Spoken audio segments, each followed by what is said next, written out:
Okay, the video stopped. There is a limitation on a screen Paul software that I use. So I was explaining the mechanical system consists of a spring, dashpot, and mass, and this is the differential equation that we ended up with, and we noticed that time is everywhere, and this would be called time domain differential equation. So now I had this done, then I realized that the record is stopped, so I have to explain it again. I want to apply Laplace, so I want to apply Laplace transform for both sides of this equation. Looking at the table that we wrote together here, I'm going to look at each component, and I'm going to use the S-domain version and substitute that. Right, so the cursive L representing Laplace transform of f of t, and the other side will be Laplace of kx plus c, and you know that I can write the derivative with x dot. That's what I'm doing, and then I'm going to continue and write x double dot for second derivative. I can apply the Laplace for each of those, and I know that this is going to be f of s, and then I have Laplace of kx plus Laplace of cx dot plus m. Constant can come outside, so I can write m x double dot, or m can come out. Now I'm looking at the table, so the kx is looking at here. I can show you. So I'm looking at x of t. That's going to be capital X of s.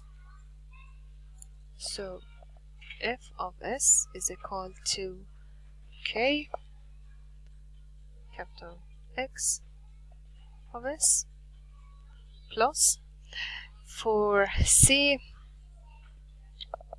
again I'm going back and I'm looking at first derivative, so I'm looking at this part here.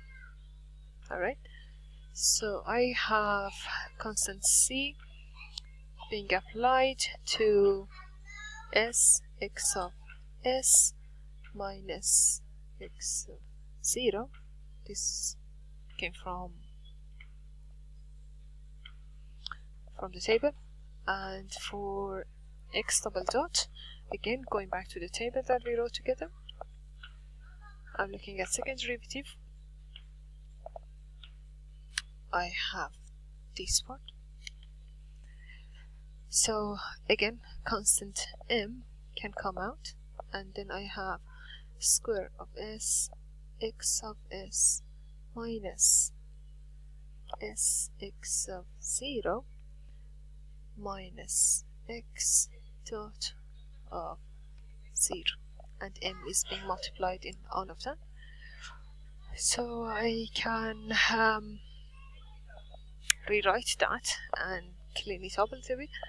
So k x of s plus c s x of s minus c x of 0 plus m s square x of s minus m s x of 0 minus m x dot of 0. Okay. At this stage, some people might say, well, you can cancel out x dot of 0, x of 0, x of 0 here. Yes, that's true, because if we assume that initial values and initial derivatives are equal to 0, yes, we can do that. I'm going to write the generic form at first, and then we substitute them with 0.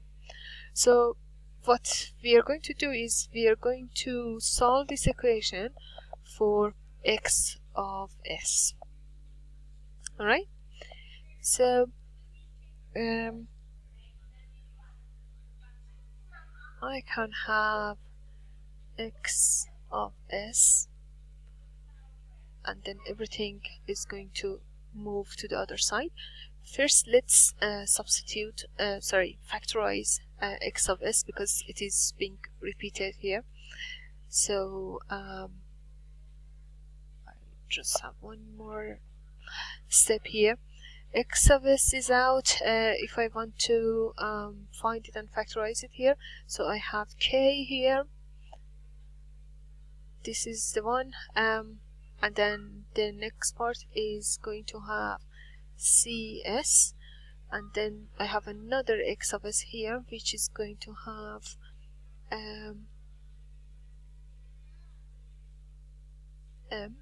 s square. Alright, now the remaining is looking at initials. It's looking at minus cx of 0 minus s x of 0 and minus mx dot of 0. Now we can move these parts to the other side, and the negative signs will turn into positive. That will be f of s plus cx of 0 plus ms x of 0 plus mx dot of 0, and the remaining will be x of s. This part will be remaining in k plus cs plus ms square. Now if I divide both sides with this value, this equation, I'm going to have the x of s standing out. So what's going to happen is that I have x of s equal to a very large fraction, and on top is f of s plus cx of 0 plus msx of 0 plus mx dot of 0. And then here I'm going to have k plus cs plus ms square. Right, I can organize this in a way that the square s is on the very left side, and then k comes at the end, and this does look like quadratic equation.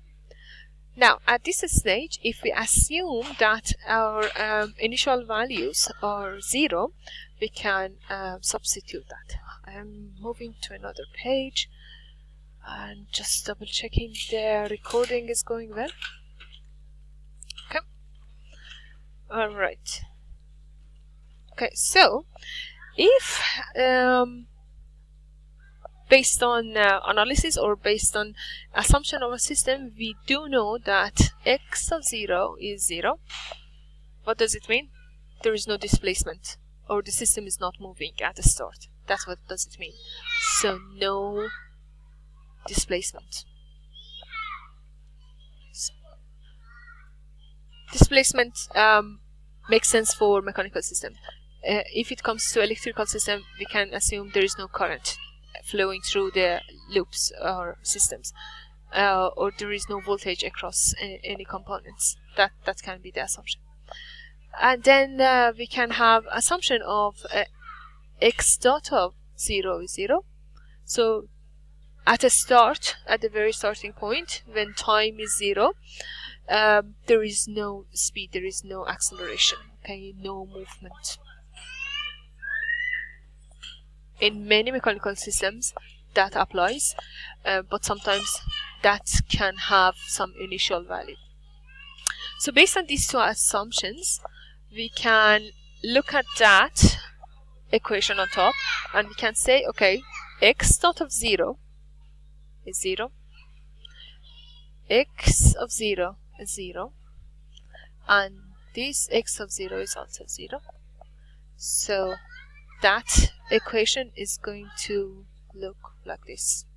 X of s is equal to f of s on top, and I write it in organized way, so m s square plus cs plus constant k. So this will be the equation that we have, and it helps us understand and analyze mechanical systems. I'm going to stop here because I don't want the video to stop halfway through my explanation.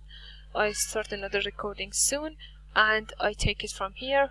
We are going to look at what happens when we substitute f of s with some value, and how we can solve one mechanical system with numerical values, because right now this k is a constant and we can replace that with some numerical values. The c here also can be substituted but with some numerical value, as well as m here.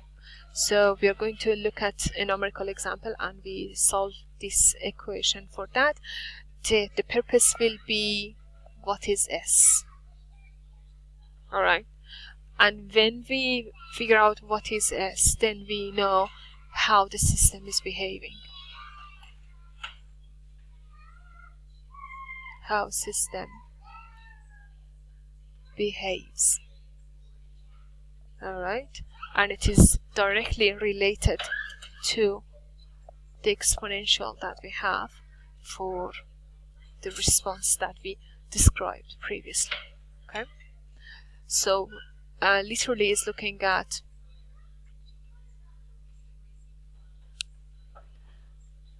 this system. After applied force, what's happening to the system? It is going to oscillate, moving forward and back and gradually stopping. And what are the values that can define this movement? So we are going to look at a numerical example based on that, and we solve the equation on top. We assume a function on top, and we take it from there.